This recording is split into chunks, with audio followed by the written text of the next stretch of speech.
সুখবর সুখবর কুয়েত প্রবাসীদের জন্য সুখবর। রবিবার থেকে টার্মিনাল 4 থেকে 17টি গন্তব্যে কুয়েত এয়ারওয়েজ পুনরায় চালু করছেন।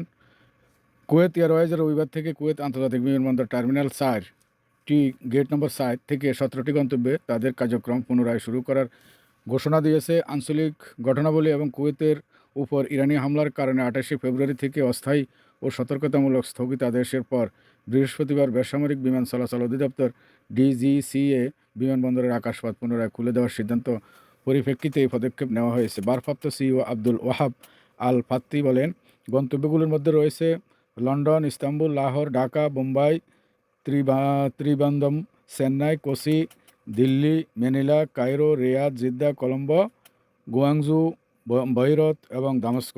তিনি আরও জানান যে লন্ডন, রিয়াদ, বোম্বাই, ত্রিবান্দ্রম, চেন্নাই, কোচি, দিল্লি এবং ম্যানিলা থেকে সপ্তাহে 3টি করে ফ্লাইট পুনরায় পরিচালিত হবে। আর কায়রো থেকে প্রতিদিন একটি ফ্লাইট চলাচল করবে। জেদ্দা ও ঢাকা সপ্তাহে 60টি করে ফ্লাইট থাকবে। অন্যদিকে বহিরত, দামেস্ক ও লাহোর সপ্তাহে 2টি করে ফ্লাইট থাকবে। ইস্তাম্বুল, গুয়াংজু ও কলম্বোতে সপ্তাহে 1টি করে ফ্লাইট থাকবে। আল পাত্তি জোর দিয়ে বলছেন যে এই পুনরায় চালু হওয়াটি পরিচালনাগত দক্ষতা বৃদ্ধি ও যাত্রী পরিষেবার মান উন্নয়নে এয়ারলাইন্সটি অঙ্গীকারকে প্রতিফলিত করে এবং তিনি নমনীয়তা ও উচ্চ দক্ষতার সাথে বিভিন্ন পরিচালনাগত পরিস্থিতি সামাল দেওয়ার জন্য পূর্ণ প্রস্তুতির কথা তুলে ধরেন।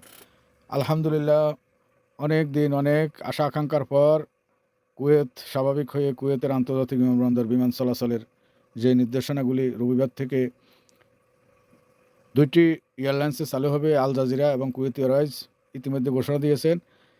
আর কোনো টেনশন নয়, যারা আপনারা বাড়িতে যাইবেন যেতে পারবেন ইনশাল্লাহ। যারা নতুন বিষয় এখনও মেয়াদ আছে আপনারা আসতে পারবেন, টেনশন করবেন না। আল্লাহর রহমতে আপনারা কুয়েতে এসে পৌঁছে যাবেন। কুয়েতের পরিস্থিতি আগের তুলনায় অনেক পরিবর্তন হয়ে গেছে, আগের মতো হয়েছেন। এখন আর কোনো ঝামেলা ইনশাল্লাহ থাকবে না। পুনরায় কুয়েত বিমান চলাচলের যে নির্দেশনা দিয়েছেন ইতিমধ্যে চালু হয়েছেন। তবে অন্যান্য দেশের যে ফ্লাইটগুলো আছে বা আমাদের বাংলাদেশি এয়ারলাইন্স আসবে কিনা সেটা এখনও আলাপ আলোচনা হয় না। এরা স্বাভাবিকভাবে হয়তো ক্রমান্বয়ে চালু করবে। তো আপনারা সবাই ভালো থাকবেন। আর যারা কুয়েতে আছেন কুয়েতের আইন কানুন মেনে চলবেন। আসলে একটা স্বস্তির আভাস প্রবাসীদের মধ্যে বয়ে রয়েছে। তো সবাই সুস্বাস্থ্য কামনা করে বিদায় নিচ্ছি। আল্লাহ হাফেজ।